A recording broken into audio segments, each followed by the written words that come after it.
Hello friends, welcome to handwritten bio concept. आज हम पढ़ने वाले हैं क्लास 11 का chapter cell the unit of life. चलिए समझते हैं व्हाट इज सेल। सबसे पहले उसकी डिस्कवरी समझ लेते हैं। रॉबर्ट हुक ने सबसे पहले सेल को डिस्कवर किया था। लिविंग सेल को सबसे पहले डिस्कवर किया था एंटोनियन वॉन लीeuwenhoek ने 1674 में। Cell is the structural and functional unit of life.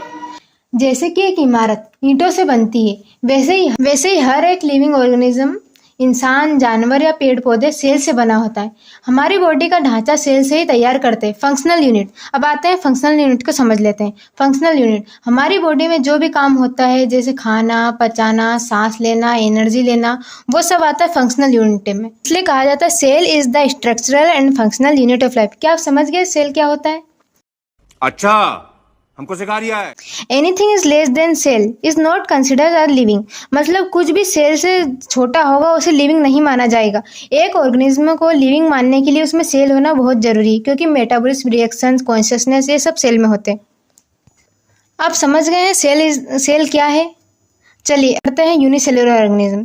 मतलब दो टाइप के ऑर्गेनिज्म होते हैं। यूनिसेलुलर ऑर्गेनिज्म जिसमें सिर्फ एक प्रकार की सेल होती है।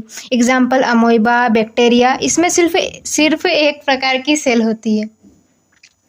Are capable of independent existence. ये अपने इंडिपेंडेंट रह सकते हैं, अपने सारे लाइफ के फंक्शन, इसेंशियल फंक्शनल यानी जरूरी functional, essential functional of life, मतलब ये सारे जरूरी काम अपने यूनिसेलुलर होने के बाद भी कंप्लीट कर सकते हैं।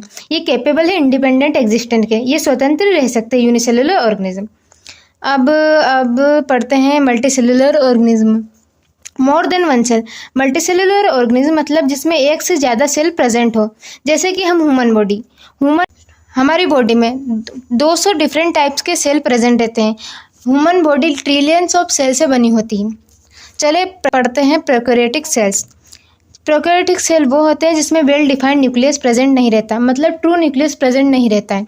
मेम्ब्रेन बाउंड ऑर्गेनेल भी एब्सेंट रहते हैं। Membrane bound organelles like mitochondria, chloroplast, ये सब मेम्ब्रेन बाउंड ऑर्गेनेल्स होते हैं हमारी ह्यूमन बॉडी के।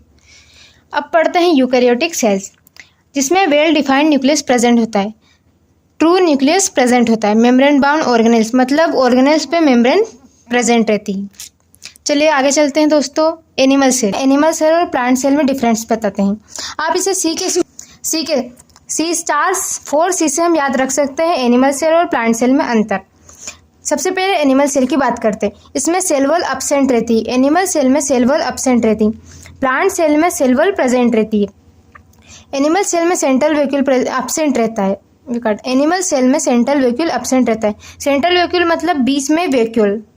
और प्लांट सेल में सेंट्रल वैक्यूल प्रेजेंट रहता है। एनिमल सेल में क्लोरोप्लास्ट एब्सेंट रहते हैं और प्लांट सेल में क्लोरोप्लास्ट प्रेजेंट रहते हैं।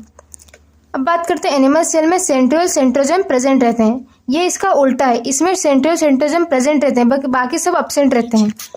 और प्लांट सेल में सेंट्रियोल सेंट्रोजम एब्सेंट रहते हैं। चलिए अब एनिमल सेल का इजी डायग्राम देख लीजिए। ये एनिमल सेल का डायग्राम है। दोस्तों अगर आपको थोड़ा भी लगे कि ये वीडियो आपके लिए थोड़ा सा भी हेल्पफुल हो तो प्लीज़ हम नए हमें लाइक, सब्सक्राइब एंड शेयर जरूर करें। थैंक यू दोस्तों।